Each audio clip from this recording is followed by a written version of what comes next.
My overall reaction to the press is that there is absolutely no accountability at all, because they've decided, the NEC, that is the SAFA National Executive Committee, have decided to bring us individuals who could not answer some of the questions that we have, and I think they understood. And I think from the onset, when President Denis Jordan did not come to this press conference, he knew what he was doing.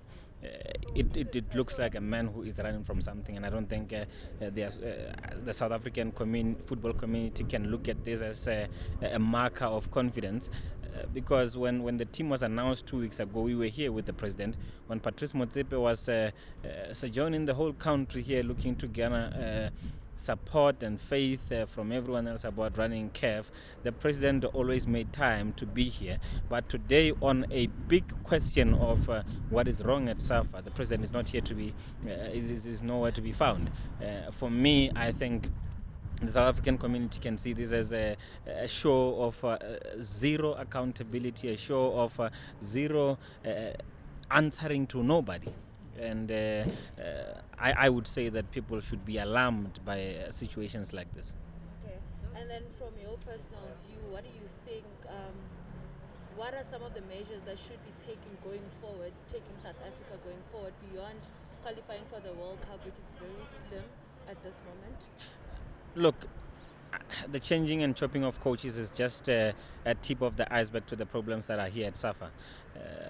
First off, what is it that President Denis Jordan is doing or has done in the last couple of years, let's say 10 years? It's difficult to see, because even the reports that are coming out, I will report from what I've been reporting at as a journalist, and the public can look at that. But what fundamental report has come out from the president to say these are the wins or the victories that we've managed as SAFA?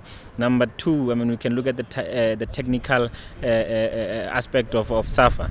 Neil Tovey was the technical director. He left here as if he was running, and there was never any explanation as to why Neil Tovey had to go. The contract was finished, okay, but what is it that he has done, and what is it that SAFA can say that this man has managed to achieve, or this man has managed to guide the country in the right direction? Stuart Baxter was fired, I think, if not towards the end or in the middle of the term of Neil Tovey. Okay, now we've got Mr. Maluleke who comes in. Again, we are asking about Mr. Molefi Ntseki's the pedigree, which does not exist. We're asking about the experience, which does not that does not exist.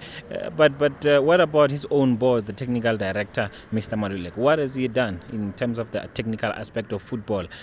What do we know of him? And what reports has he taken out to the public to say this is a report that I've done that captures what SAFA has done under coach Shakes Mashaba, because he was there, under coach Stuart Baxter, he was there, and now under coach Molefi Ntseki, because he's here. And you ask any kind of question and you are met with this resistance that the NEC will talk, then I would suggest that the NEC, all of them, should be able to come here and answer all these questions one by one, because as things stand, we are just in the dark, and South Africa is in the dark in terms of what Bafana Bafana is doing. And firing Molefi Ntseki, bringing someone else, the PSL is not in a good shape in terms of producing players. The development in the country is terrible. Overseas-based players are not playing. You are going to hire coaches, fire coaches. The players remain the same. Mistakes remain the same. Not much will be done. What do you, as a South African football supporter, would you like to see happen? What are some of the steps that you would like to see happen personally as a Bafana Bafana supporter? I would love to see the team winning, first of all. I would love to see accountability from the organization. Look, I always say that a change in guard at the top is neither here or there. Then Jordan can go out, and then someone can come in, and then we can see the same problems manifesting. I mean, there was a time of Christian Matandani, and we can't point to anything good that came out of that.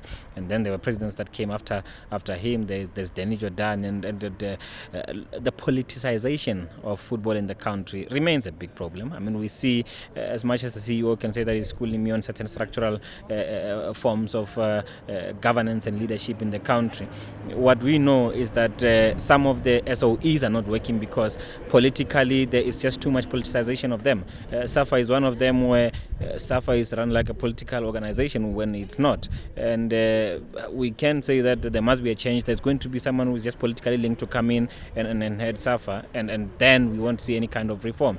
And for me, I think we just need a stronger PSL. We just need, the players' union must come into this picture. The legends must come into this picture, and then everyone else must come in and consolidate all kinds of knowledge that we may have, because there are people, there's expertise for people to come in. I mean, they can go as far back as dusting off the Carlos Quiros manual that he left here when he was fired back in the day. They can go back and dust off the Carlos Alberto Pereira manual when he was sacked. They can go back to the Peter Mosimane manual when he was sacked and say, what are the problems? Because I'm thinking some of these problems, they are similar in all these manuals that these three men, and I can say Stuart Baxter probably had also something to add that could have been changed, and it's not changed. And we are going to stand here, you and I, time immemorial, and talk about these things, and nothing will change. And then we will qualify for a World Cup by the skin of our teeth, and then we will be knocked out in the first round and think that something is working, but it's not.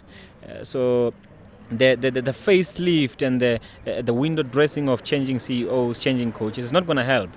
Fundamental change has to happen, and people who are about football, in football, will need to come and make some changes and make a difference. Until then, it's just going to be one too many near misses. Okay, speaking of changes, do you think that anything is going to change at SAFA? Do you see it happening, or is it just a dream? When there's no accountability, then you can be guaranteed that there won't be a change. So South Africa can just keep on dreaming and supporting the national team that they love, but they must know that no one is accountable, no one is working for them, and it's a crying shame.